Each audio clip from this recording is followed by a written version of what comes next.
इसके थ्रू यहाँ पर आपको इस भर्ती के लिए अपने फॉर्म अप्लाई करने हैं। यहाँ पर गाइस अगर आपने राजस्थान सिंगल साइन ऑन के पोर्टल पर पहले से रजिस्ट्रेशन कर रखा है तो यहाँ पर आकर आपको अपनी एसएसओ आईडी या फिर यूजर नेम एंटर करना है, अपना पासवर्ड आपको एंटर करना है, ये कैप्चा कोड आपको यहाँ पर एंटर करना है और लॉगिन की इस बटन पर क्लिक करके आपको अपने डैशबोर्ड में लॉगिन कर लेना है और फिर वहां से आपको अपना फॉर्म अप्लाई करना है। और गाइस अगर आप यहाँ पर राजस्थान सिंगल साइन ऑन के पोर्टल से किसी भी भर्ती के लिए फर्स्ट टाइम अप्लाई करने जा रहे हो तो सबसे पहले यहाँ पर आपको अपना रजिस्ट्रेशन करना होगा। उसके लिए आपको रजिस्ट्रेशन की ये टैब दी गई है, तो यहाँ पर आपको रजिस्ट्रेशन की इस टैब पर क्लिक करना है। उसके बाद आपके सामने यहाँ पर रजिस्ट्रेशन का इंटरफेस ओपन होगा। यहाँ पर भी आपके पास दो ऑप्शन है, आप सिंपली सिटीजन या फिर उद्योग है तो आप इस ऑप्शन पर क्लिक करें, गवर्नमेंट एम्प्लॉय है तो आप इस ऑप्शन पर क्लिक करें गवर्नमेंट एम्प्लॉय की टैब पर। फिर यहाँ पर आप अपना SIPF इस ऑप्शन पर क्लिक करें, फिर आप अपना SIPF नंबर एंटर करें, अपना SIPF का पासवर्ड एंटर करें और नेक्स्ट ऑप्शन पर क्लिक करके अपना रजिस्ट्रेशन की आगे की टास्क कंप्लीट कर ले। गाइस यहाँ पर अगर आप सिंपली सिटीजन है तो आपको इस ऑप्शन पर क्लिक करना है। फिर यहाँ पर आपको रजिस्ट्रेशन करने के लिए दो ऑप्शन मिलेंगे, आप यहाँ पर जन आधार और गूगल के थ्रू अपना रजिस्ट्रेशन कर सकते हो। जन आधार के थ्रू केवल राजस्थान रेजिडेंट के कैंडिडेट ही अपना रजिस्ट्रेशन कर सकते हैं और गूगल के थ्रू यहाँ पर राजस्थान के साथ साथ सभी स्टेट के कैंडिडेट अपना वन टाइम रजिस्ट्रेशन कर सकते हैं। तो यहाँ पर आपको गूगल के इस ऑप्शन पर क्लिक करना है। उसके बाद आपके सामने कुछ इस तरह से इंटरफेस ओपन होगा। अब यहाँ पर आपको अपनी जीमेल आईडी एंटर करनी है और फिर आपको नेक्स्ट के इस ऑप्शन पर क्लिक कर देना है। उसके बाद यहाँ पर आपको कंटिन्यू के स्टेप पर क्लिक करना है। नेक्स्ट आपके सामने कुछ इस तरह से इंटरफेस होगा। आपकी ईमेल आईडी के शुरू के कैरेक्टर को यहाँ पर आपका एसएसओ आईडी या फिर यूजर नेम सेट कर दिया गया है एसएसओ की तरफ से। अगर इसमें आप चेंज करना चाहते हैं तो आप अपने अकॉर्डिंग ABCDXYZ कुछ भी आप इसमें चेंज कर सकते हो। और फिर यहाँ पर अगर ये ग्रीन कलर में है तो यानी कि ये यूजर नेम अवेलेबल है, और अगर ये रेड कलर में होगा और यहाँ पर क्रॉस का निशान होगा तो फिर ये अवेलेबल नहीं होगा, आपको उसमें कुछ चेंज करना होगा और अपने अकॉर्डिंग यहाँ पर आपको अपना यूजर नेम सेट कर लेना है। उसके बाद यहाँ पर आपको अपना पासवर्ड एंटर करना है। गाइस यहाँ पर आपका पासवर्ड 8 से 30 कैरेक्टर के बीच में होना चाहिए। यहाँ पर आपको पासवर्ड की गाइडलाइन दी गई है, इस गाइडलाइन के अकॉर्डिंग आपको अपना पासवर्ड यहाँ पर रेडी करना है। आपको कुछ इस फॉर्मेट में अपना पासवर्ड यहाँ पर रेडी करना है। मींस आपका पासवर्ड यहाँ पर अल्फा न्यूमेरिक फॉर्मेट में होना चाहिए। आपके पासवर्ड में कम से कम एक अपर केस कैरेक्टर, एक लोअर केस कैरेक्टर, एक इंटीजर नंबर और एक स्पेशल कैरेक्टर जैसे कि @ या फिर डॉलर होना चाहिए। तो इस फॉर्मेट में यहाँ पर आपको अपना पासवर्ड सेट करना है। वही पासवर्ड आपको कंफर्म पासवर्ड फील्ड में एंटर करना है। उसके बाद यहाँ पर आपको अपना मोबाइल नंबर एंटर करना है। फिर आपको इसे नीचे स्क्रॉल डाउन करना है। फिर यहाँ पर आपको अपना मोबाइल नंबर एंटर करना है या फिर ईमेल आईडी एंटर करनी है और उसके बाद गाइस यहाँ पर आपको रजिस्टर की इस टैब पर क्लिक कर देना है। इस तरह से यहाँ पर आपका रजिस्ट्रेशन सक्सेसफुली कंप्लीट हो जाएगा। आपको एक यूजर आईडी और पासवर्ड आपके रजिस्टर्ड मोबाइल नंबर पर सबमिट कर दिया गया है। आपको उसे केयरफुली नोट डाउन करके रख लेना है फ्यूचर यूज के लिए। और यहाँ पर अब आपको ओके के इस बटन पर क्लिक करना है। नेक्स्ट आपके सामने कुछ इस तरह से इंटरफेस ओपन होगा।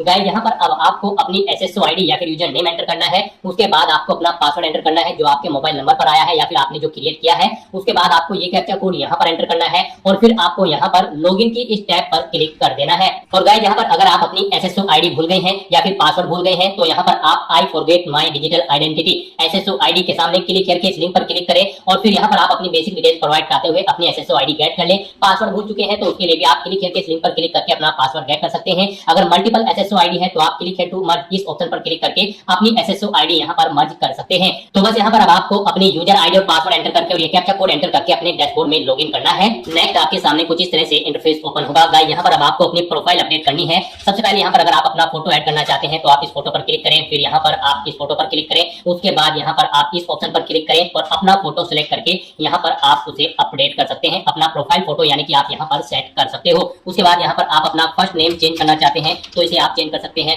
लास्ट नेम चेंज करना चाहते हैं तो इसे आप चेंज कर सकते हैं। उसके बाद यहाँ पर आपका जो डिस्प्ले नेम, आपकी प्रोफाइल का जो डिस्प्ले नेम होगा वो यहाँ पर आप एंटर कर दे, इसे आप अपने अकॉर्डिंग यहाँ पर सेट कर सकते हैं। फिर यहाँ पर आपको अपनी डेट ऑफ बर्थ इस कैलेंडर में से सिलेक्ट कर लेनी है। उसके बाद यहाँ पर आपको अपना जेंडर सिलेक्ट करना है, आप मेल हो, फीमेल हो या फिर ट्रांसजेंडर या फिर अदर। उसके बाद यहाँ पर आपको अपना मोबाइल नंबर एंटर करना है। यहाँ पर आप इस ऑप्शन पर क्लिक करें, अपना मोबाइल नंबर एंटर करें और फिर आप सेंड ओटीपी ऑप्शन पर क्लिक करें। उसके बाद आपके रजिस्टर्ड मोबाइल नंबर पर एक ओटीपी जाएगा, वो ओटीपी आपको यहाँ पर वेरीफाई करना है। तो यहाँ पर आपको अपना ओटीपी एंटर करना है जो आपके मोबाइल नंबर पर आया है और उसके बाद आपको यहाँ पर वैलिडेट ओटीपी के ऑप्शन पर क्लिक करके अपना मोबाइल नंबर यहाँ पर वेरीफाई कर लेना है। फिर यहाँ पर अगर आपके पास कोई लैंडलाइन नंबर है तो आप एंटर कर सकते हैं, नहीं है तो आप इस कॉलम को खाली छोड़ दें। फिर यहाँ पर आपको अपना एड्रेस एंटर करना है। उसके बाद आपको अपना पोस्टल कोड देना है, अपनी सिटी या फिर डिस्ट्रिक्ट यहाँ पर आप एंटर करें। और गाइस यहाँ पर उसके बाद आप अपना स्टेट सिलेक्ट कर लें, जिस स्टेट से आप बिलोंग करते हैं। उसके बाद अगर आप राजस्थान स्टेट के कैंडिडेट हैं तो आप अपनी जन आधार आईडी या फिर इनरोलमेंट आईडी यहाँ पर एंटर करें। आप इस ऑप्शन पर क्लिक करें, अपनी जन आधार आईडी या फिर इनरोलमेंट आईडी यहाँ पर एंटर करें और फैच मेंबर्स ऑप्शन पर क्लिक करके अपनी डिटेल यहाँ पर फैच कर ले। फिर यहाँ पर अगर आप राजस्थान स्टेट के कैंडिडेट हैं तो यहाँ पर आपको अपना संस्था आधार नंबर एंटर करना है। आप इस ऑप्शन पर क्लिक करें, अपना संस्था आधार नंबर एंटर करें, सेंड ओटीपी ऑप्शन पर क्लिक करें। आपके मोबाइल नंबर पर एक ओटीपी आएगा जो आपके संस्था आधार नंबर से लिंक है, वो ओटीपी आप यहाँ पर एंटर करके उसे वेरीफाई कर ले। और उसके बाद गाइस यहाँ पर आप अपडेट के इस बटन पर क्लिक करके अपने प्रोफाइल की सभी डिटेल्स यहाँ पर अपडेट कर दें। इस तरह से यहाँ पर आपकी एसएसओ की जो प्रोफाइल है वो सक्सेसफुली अपडेट हो चुकी है। अब यहाँ पर आप ओके के बटन पर क्लिक करें। नेक्स्ट आपके सामने यहाँ पर कुछ इस तरह से इंटरफेस ओपन होगा। अब यहाँ पर आपको रिक्रूटमेंट पोर्टल सर्च करना है। आप कंट्रोल F यहाँ पर प्रेस करें, REC एंटर करें। उसके बाद यहाँ पर आपको रिक्रूटमेंट पोर्टल का ये ऑप्शन मिलेगा। आप इस लिंक पर क्लिक कर दें। नेक्स्ट आपके सामने कुछ इस तरह से इंटरफेस ओपन होगा। अब यहाँ पर आने के बाद आपको वन टाइम रजिस्ट्रेशन के इस लिंक पर क्लिक करना है। उसके बाद आपके सामने यहाँ पर कुछ इस तरह से इंटरफेस ओपन होगा। अब यहाँ पर आपको अपने वन टाइम रजिस्ट्रेशन की डिटेल प्रोवाइड करनी है। अब यहाँ पर आपसे सबसे पहले पूछा गया कि क्या आप राजस्थान स्टेट के निवासी हैं, अगर हैं तो यस करें और फिर यहाँ पर आप अपनी जनाधार या फिर एक्नॉलेजमेंट आईडी एंटर करके फैच मेंबर ऑप्शन पर क्लिक करें और अपनी डिटेल यहाँ पर फैच कर लें। और अगर आप राजस्थान के निवासी नहीं है तो यहाँ पर आपको नो ऑप्शन सेलेक्ट करना है। उसके बाद यहाँ पर आपको अपना आधार नंबर एंटर करना है और फिर यहाँ पर आपको एग्री की स्टेप पर क्लिक कर देना है। उसके बाद यहाँ पर आपके सामने कुछ इस तरह से पॉपअप शो होगा। यहाँ पर आपसे पूछा गया कि क्या आप राज्य भर्ती पोर्टल को एक बार पंजीकरण यानी कि ओटीआर के लिए मेरे आधार विवरण, नाम, पिता का नाम, लिंक और जन्म दिनांक का उपयोग करने की अनुमति प्रदान करते हो या फिर करती हो, तो आपको इस चेकबॉक्स को ओके करना है और फिर आपको सेंड ओटीपी के इस ऑप्शन पर क्लिक कर देना है। फिर आपके सामने कुछ इस तरह से इंटरफेस ओपन होगा। अब यहाँ पर आपको अपना आधार वेरीफाई करना है। उसके लिए आपको यहाँ पर इस चेकबॉक्स को ओके करना है और फिर आपको ओटीपी भेजें इस ऑप्शन पर क्लिक कर देना है। उसके बाद यहाँ पर आपके रजिस्टर्ड मोबाइल नंबर पर एक ओटीपी आएगा। उस मोबाइल नंबर पर जिससे आपका आधार लिंक है वो ओटीपी आप यहाँ पर एंटर करें और फिर आप प्रमाणीकरण करें इस ऑप्शन पर आप क्लिक कर दें। इस तरह से यहाँ पर आपका आधार वेरीफाई हो जाएगा और आपकी जो डिटेल्स है वो यहाँ पर आपके आधार से फैच करके फिल कर दी गई है, जैसे कि आपका नाम, आपका जेंडर, आपके फादर का नाम, आपकी डेट ऑफ बर्थ। अब यहाँ पर आपको अपना मोबाइल नंबर एंटर करना है और फिर यहाँ पर आपको gate email from SSO profile इस ऑप्शन पर क्लिक करके अपनी ईमेल आईडी को यहाँ पर फैच कर लेना है। जो आपने रजिस्ट्रेशन टाइम पर अपनी ईमेल आईडी एंटर की थी वो यहाँ पर फैच होके आ जाएगी। फिर यहाँ पर आपको वेरीफाई ओटीआर आपको इस ऑप्शन पर क्लिक कर देना है। फिर यहाँ पर आपको आपकी डिटेल शो कर दी जाएगी। आपकी डिटेल अगर ओके है तो यहाँ पर अब आप फाइनल सबमिट के इस ऑप्शन पर क्लिक कर दें। उसके बाद आपके रजिस्टर्ड मोबाइल नंबर पर एक ओटीपी आएगा। वो ओटीपी आपको यहाँ पर एंटर करना है और उसके बाद आपको यहाँ पर वेरीफाई ओटीपी के इस ऑप्शन पर क्लिक कर देना है। इस तरह से यहाँ पर आपके वन टाइम रजिस्ट्रेशन की डिटेल सक्सेसफुली सेव हो जाएगी। आपको एक रजिस्ट्रेशन नंबर यहाँ पर प्रोवाइड कर दिया गया है, वन टाइम रजिस्ट्रेशन नंबर। आपको इसे केयरफुली नोट डाउन करके रख लेना है फ्यूचर यूज के लिए। और यहाँ पर अब आपको ओके के इस बटन पर क्लिक करना है। फिर आपको आपके ओटीआर के इसी इंटरफेस पर आपको रिडायरेक्ट कर दिया जाएगा। यहाँ पर आपकी ओटीआर की सभी डिटेल्स वेरीफाई हो चुकी है। आपको एक रजिस्ट्रेशन नंबर जो वहां पर दिया गया था वो रजिस्ट्रेशन नंबर यहाँ पर भी शो कर दिया गया है। आपको इसे केयरफुली नोट डाउन करके रख लेना है फ्यूचर यूज के लिए। अब गाइस यहाँ पर आपको अपना फीस पेमेंट करना है। नेक्स्ट स्टेप आपका फीस पेमेंट का होगा। उसके लिए आपको यहाँ पर पे फीस की स्टेप पर क्लिक करना है। उसके बाद आपके सामने यहाँ पर कुछ इस तरह से पॉपअप शो होगा। अब यहाँ पर आपसे पूछा गया कि क्या आप राजस्थान स्टेट के कैंडिडेट हैं, अगर है तो यस करें और फिर यहाँ पर आप अपनी कैटेगरी सिलेक्ट करें। आप रिजर्व कैटेगरी के अंतर्गत आते हो या फिर अनरिजर्व के, आप अपने अकॉर्डिंग ऑप्शन सिलेक्ट करें। और अगर आप राजस्थान स्टेट के कैंडिडेट नहीं है तो यहाँ पर आप नो ऑप्शन सिलेक्ट करें। फिर यहाँ पर केवल अनरिजर्व कैटेगरी कैंडिडेट ही अप्लाई कर सकते हैं अगर आप राजस्थान स्टेट से बाहर के कैंडिडेट हैं। उसके बाद यहाँ पर आपसे पूछा गया कि क्या आप स्पेशली एबल कैंडिडेट हैं, अगर हैं तो आप यहाँ पर यस ऑप्शन सिलेक्ट करें। उसके बाद यहाँ पर आपको 400 रुपए फीस के रूप में जमा कराने होंगे। और अगर आप स्पेशली एबल कैंडिडेट नहीं है तो यहाँ पर आपको नो ऑप्शन सिलेक्ट करना है। फिर यहाँ पर आपको 600 रुपए एप्लीकेशन फीस के रूप में जमा कराने होंगे। तो इस तरह से आपको आपकी कैटेगरी के अकॉर्डिंग यहाँ पर फीस का अमाउंट शो कर दिया जाएगा। गाइस हम यहाँ पर आपको एक बार फिर से बता दें, अगर आप यहाँ पर वन टाइम रजिस्ट्रेशन करने जा रहे हो, अगर आप अनरिजर्व कैटेगरी से बिलोंग करते हो तो फिर आपको 600 रुपए फीस जमा करानी है। रिजर्व कैटेगरी के अंतर्गत आते हो तो फिर आपको 400 रुपए फीस के रूप में जमा कराने होंगे। ये अमाउंट आपको सिर्फ एक बार जमा कराना है। उसके बाद एसएसओ के पोर्टल से जितनी भी भर्तियां निकलेगी, जितनी भी भर्तियों के लिए आप अप्लाई करोगे, फिर आपको कोई शुल्क जमा नहीं कराना है। ये वन टाइम फीस है। आप एक बार फीस जमा करा के फिर यहाँ पर एसएसओ की इस वेबसाइट के थ्रू मल्टीपल जॉब्स के लिए आप अप्लाई कर सकते हो। तो यहाँ पर अब आपको आपकी कैटेगरी के अकॉर्डिंग अमाउंट शो कर दिया जाएगा। उसके बाद यहाँ पर आपको पे फीस के इस ऑप्शन पर क्लिक करना है। फिर आपको ओके करना है। उसके बाद यहाँ पर आपको फीस पेमेंट के इंटरफेस पर डायरेक्ट कर दिया जाएगा। यहाँ पर आपके पास तीन चॉइस है। आप तीन तरह से अपना फीस पेमेंट कर सकते हो, नेट बैंकिंग के थ्रू, एग्रीगेटर के थ्रू या फिर क्यूआर कोड पेमेंट के थ्रू। यहाँ पर सबसे बेस्ट ऑप्शन आपके लिए क्यूआर कोड पेमेंट रहेगा। आप यहाँ पर इस ऑप्शन को सिलेक्ट करें। फिर यहाँ पर आप फोन पे ऑप्शन सिलेक्ट करें और पे नाउ के ऑप्शन पर क्लिक कर दें। उसके बाद गाइस यहाँ पर आपको फीस पेमेंट के इंटरफेस पर डायरेक्ट किया जाएगा। नेक्स्ट आपके सामने कुछ इस तरह से इंटरफेस ओपन होगा। यहाँ पर आप दो तरह से फीस पेमेंट कर सकते हो, क्यूआर कोड के थ्रू या फिर आप अपने मोबाइल नंबर के थ्रू यहाँ पर फीस पेमेंट कर सकते हो। आपके लिए यहाँ पर बेस्ट ऑप्शन क्यूआर कोड रहेगा। तो यहाँ पर आप शो कोड ऑप्शन पर क्लिक करें। आपके सामने ये क्यूआर कोड जो होगा, आप अपने किसी भी यूपीआई से इसे स्कैन करें और अपना फीस पेमेंट कर दें। सक्सेसफुली फीस पेमेंट करने के बाद आपको आपके ओटीआर के डैशबोर्ड पर डायरेक्ट कर दिया जाएगा। यहाँ पर आपका फीस पेमेंट सक्सेसफुली कंप्लीट हो चुका है। अब आप व्यू रिसीप्ट के ऑप्शन पर क्लिक करके अपनी एप्लीकेशन फीस की एक रिसीप्ट का यहाँ पर प्रिंट आउट ले सकते हैं फ्यूचर यूज के लिए। और यहाँ पर अपनी ये फीस पेमेंट करने के बाद अब आपको नेक्स्ट ऑप्शन कंप्लीट करना है। वो आता है यहाँ पर आपका ओटीआर ई केवाईसी। आपको इस ऑप्शन पर क्लिक करना है। अब यहाँ पर गाइस आपको अपना लाइव फोटो कैप्चर करना है और अपना हैंड रिटन डिक्लेरेशन डॉक्यूमेंट आपको अपलोड करना है। लाइव फोटो कैप्चर करने के लिए आपको कुछ गाइडलाइन दी गई है, इन्हें ध्यान में रखते हुए आपको अपना फोटो यहाँ पर कैप्चर करना है।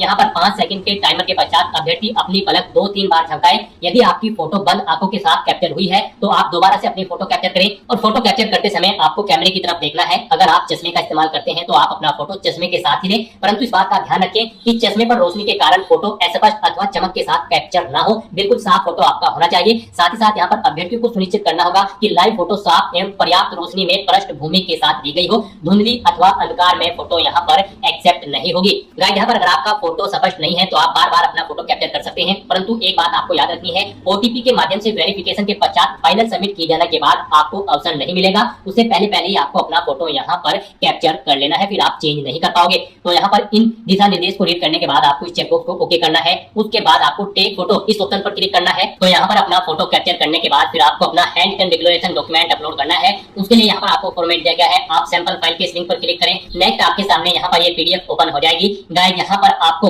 इस पीडीएफ का एक हार्ड कॉपी प्रिंट आउट ले लेना है और उसके बाद आपको उस हार्ड कॉपी प्रिंट आउट पर अपना नाम मेंशन करना है, अपने फादर का नाम मेंशन करना है, अपनी डेट ऑफ बर्थ देनी है, यहाँ पर आपको अपने हस्ताक्षर करने हैं और उसके बाद आपको ये कंप्लीट डाटा फिर यहाँ पर मेंशन कर देना है अपने हाथ से ब्लू इंक पेन से और उसके बाद यहाँ पर आपको अपने सिग्नेचर कर देने हैं। फिर ऐसे ही आपको यहाँ पर इंग्लिश में भी अपनी राइटिंग देनी है। उसके लिए यहाँ पर आपको इंग्लिश का परफॉर्मा दिया गया है। यहाँ पर भी आने के बाद आपको फिर अपना नाम एंटर करना है इंग्लिश में, अपने फादर का नाम एंटर करना है इंग्लिश में, अपनी डेट ऑफ बर्थ देनी है और फिर यहाँ पर आपको अपने सिग्नेचर करने हैं और उसके बाद आपको ये कंप्लीट डाटा फिर अपने हैंड से ब्लू इंक पेन से आपको फिर दोबारा से इंग्लिश में यहाँ पर राइट कर देना है। उसके बाद गाइस यहाँ पर आपको अपनी एसएसओ आईडी एंटर करनी है, अपना ओटीआर वन टाइम रजिस्ट्रेशन का जो नंबर आपको मिला है वो रजिस्ट्रेशन नंबर यहाँ पर आपको एंटर करना है, अपना परमानेंट एड्रेस आपको यहाँ पर मेंशन कर देना है और यहाँ पर आपको अपने सिग्नेचर कर देने हैं। इस तरह से आपको अपना ये हैंड रिटन डिक्लेरेशन डॉक्यूमेंट तैयार कर लेना है और फिर इसका आपको फोटो खींचकर अपने कंप्यूटर में सेव कर लेना है, यानी कि इसकी एक सॉफ्ट कॉपी, और फिर आपको अपना वो डॉक्यूमेंट यहाँ पर अपलोड करना होगा। यहाँ पर आपका ये डॉक्यूमेंट पीडीएफ फॉर्मेट में होना चाहिए, साइज उसका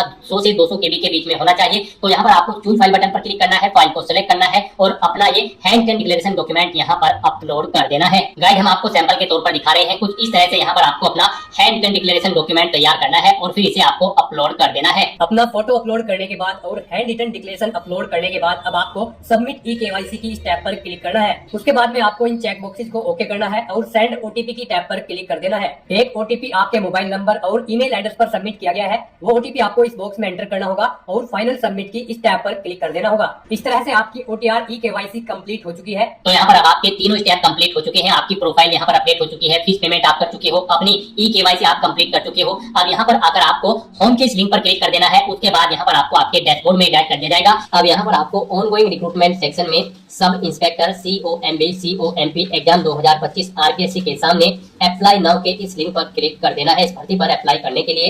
नेक्स्ट आपके सामने कुछ इस तरह से इंटरफेस ओपन होगा। अब आपको दोबारा से सब इंस्पेक्टर / प्लाटून कमांडर की इस टैब पर क्लिक कर देना है। नेक्स्ट आपके सामने कुछ इस तरह से इंटरफेस होगा। यहाँ पर अगर आप अपने वन टाइम रजिस्ट्रेशन में कोई अपडेट करना चाहते हैं या फिर आप अपनी ई केवाईसी अपडेट करना चाहते हैं तो आप अपडेट के ऑप्शन पर क्लिक करें और अपना ओटीआर यहाँ पर आप अपडेट कर लें। अगर अपडेटेड है तो बस यहाँ पर अब आपको प्रोसीड की स्टेप पर क्लिक कर देना है। अब यहाँ पर आपको अपनी बेसिक डिटेल्स प्रोवाइड करनी है। यहाँ पर आपको कुछ डिटेल आपकी ऑटोमेटिकली फिर मिल जाएगी जो आपके ओटीआर से फेच कर ली गई है। यहाँ पर अब आपको अपनी मदर का नाम एंटर करना है। तो उसके बाद गाइस यहाँ पर आपको अपनी कैटेगरी सिलेक्ट कर लेनी है। फिर यहाँ पर आपको अपनी बेंचमार्क दिव्यांगजन श्रेणी व्यक्ति अगर आप हैं तो यहाँ पर आप सिलेक्ट कर ले, नहीं है तो यहाँ पर आप नॉट एप्लीकेबल ऑप्शन सिलेक्ट कर ले। उसके बाद यहाँ पर अगर आप दिव्यांगजन उप श्रेणी के अंतर्गत आते हैं तो वो सिलेक्ट करेंगे। यहाँ पर अगर आप दिव्यांगजन श्रेणी सिलेक्ट करते हैं तो फिर आपको उप दिव्यांगजन श्रेणी भी यहाँ पर सिलेक्ट करनी होगी। फिर आपको बताना होगा कि क्या आपको स्रोत लेखक की आवश्यकता होगी एग्जाम में, आप उसका प्रबंध स्वयं करेंगे या फिर विभाग के द्वारा उसका करना होगा। आपको यहाँ पर ऑप्शन सिलेक्ट करना होगा। फिर यहाँ पर आपको अपनी मैरिटल स्टेटस सिलेक्ट कर लेना है, आप मैरिड हो या फिर अनमैरिड। उसके बाद यहाँ पर अगर आप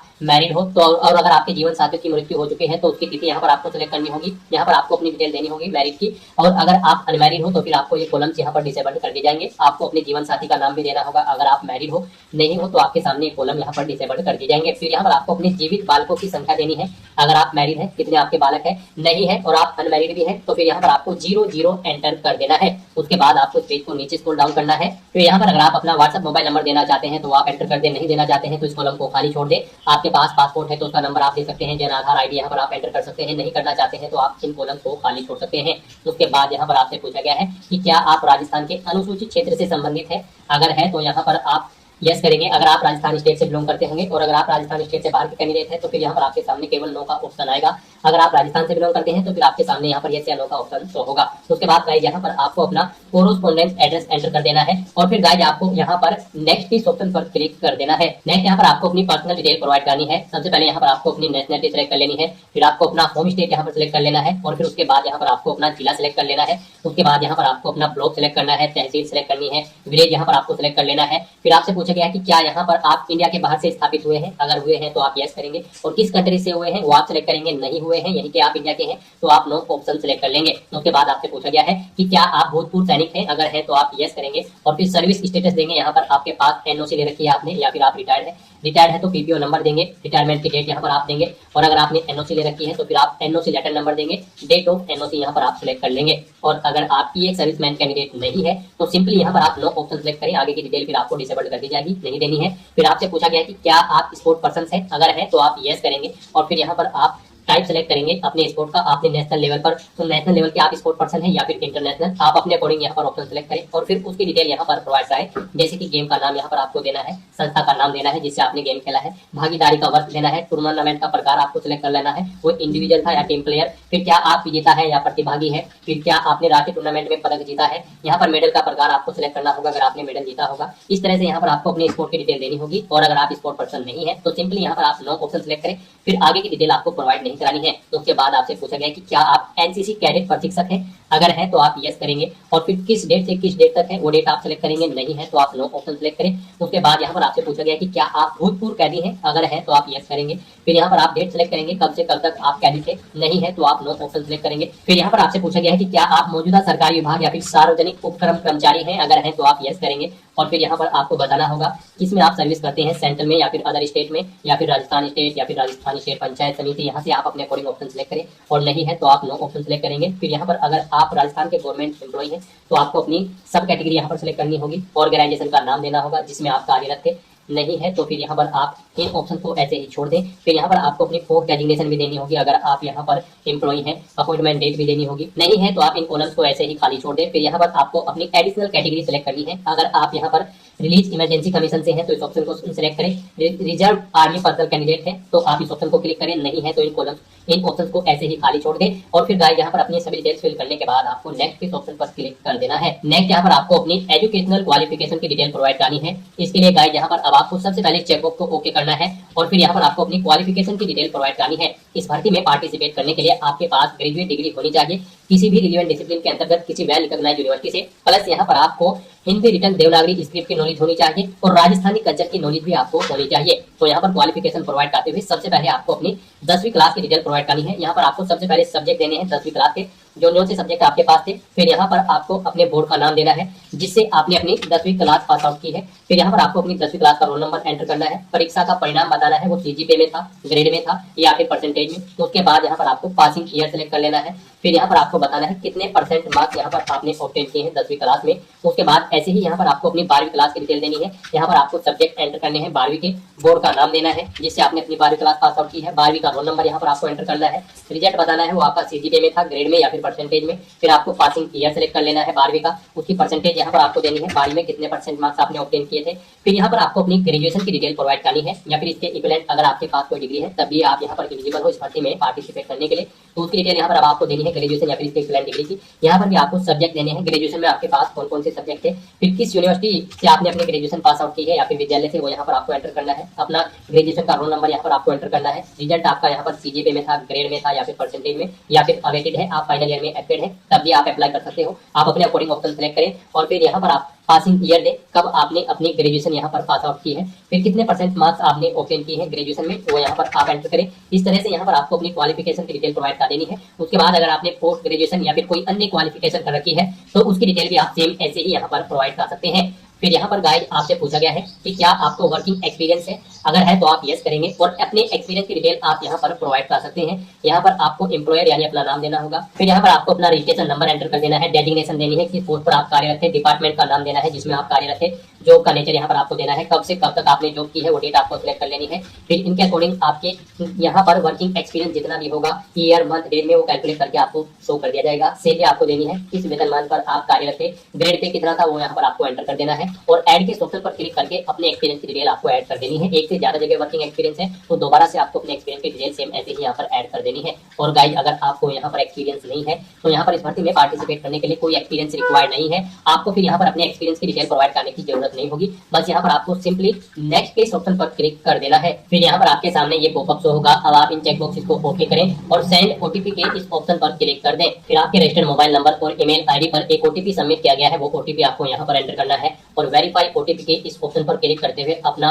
ओटीपी यहाँ पर वेरीफाई कर लेना है। नेक्स्ट यहाँ पर आपको अपने सिग्नेचर अपलोड करने हैं और लेफ्ट थंब इंप्रेशन अपलोड करना है। इनके लिए आपको गाइडलाइन दी गई है। यहाँ पर आपके सिग्नेचर और जो लेफ्ट थंब इंप्रेशन है वो 20 KB से 50 KB के बीच में होने चाहिए। जेपीजी या फिर जेपीईजी फॉर्मेट में आपकी इन फाइल का साइज होना चाहिए। और यहाँ पर आपके अगर ये डॉक्यूमेंट छोटे या बड़े हैं फाइल का साइज, तो आपको क्या करना है, आपको गूगल पर जाना है, इमेज रिसाइजर टाइप करना है, मल्टीपल ऑनलाइन वेबसाइट ओपन होगी, वहां पर कोई भी वेबसाइट आप ओपन करें, अपनी फाइल अपलोड करें और दी गई रिक्वायरमेंट के अकॉर्डिंग उसका साइज सेट करके फाइल को डाउनलोड करके उसे यहाँ पर आप अपलोड कर दें। फाइल को अपलोड करने के लिए आपको चूज फाइल के ऑप्शन पर क्लिक करना है, फाइल को सिलेक्ट कर लेना है और 1 बाय 1 करके आपको अपने सिग्नेचर और लेफ्ट थंब इंप्रेशन यहाँ पर अपलोड कर देने हैं। उसके बाद आपकी बॉडी पर कोई कट या तिल का निशान है तो उस पेज का नाम यहाँ पर आपको एंटर कर देना है और फिर गाइड यहाँ पर आपको नेक्स्ट के ऑप्शन पर क्लिक कर देना है। नेक्स्ट यहाँ पर आपको अपनी पोस्ट प्रेफरेंस देनी है। यहाँ पर आप जिस पोस्ट को फर्स्ट नंबर पर प्रेफरेंस देना चाहते हैं उसे फर्स्ट नंबर पर सिलेक्ट करें। जैसे कि अगर आप यहाँ पर सब इंस्पेक्टर आईबी को फर्स्ट नंबर पर प्रेफरेंस देना चाहते हैं तो इसे आप सिलेक्ट करें। फिर आप इसे सेकंड और थर्ड पर प्रेफरेंस देना चाहते हैं उसे क्रम से आप सेकंड और थर्ड पर यहाँ पर सिलेक्ट करें।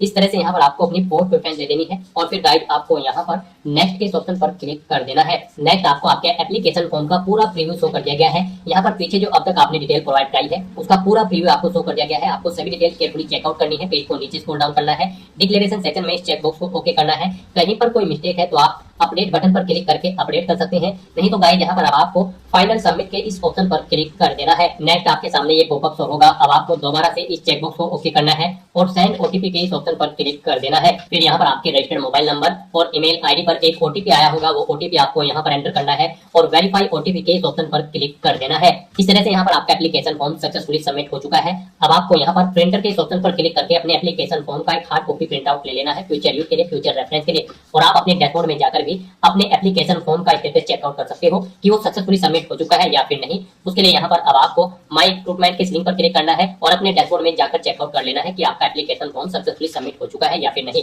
तो दोस्तों ऐसे आप अपना RPSC Rajasthan sub inspector platoon commander की भर्ती के लिए फॉर्म अप्लाई कर सकते हो बिना कोई मिस्टेक किए हुए, स्टेप बाय स्टेप। आज की इस वीडियो में बस इतना ही। आई होप ये वीडियो आपको पसंद आई होगी। अगर पसंद आई हो तो इसे लाइक और शेयर करें, चैनल पर नए हो तो इसे सब्सक्राइब कर लें। Thanks for watching.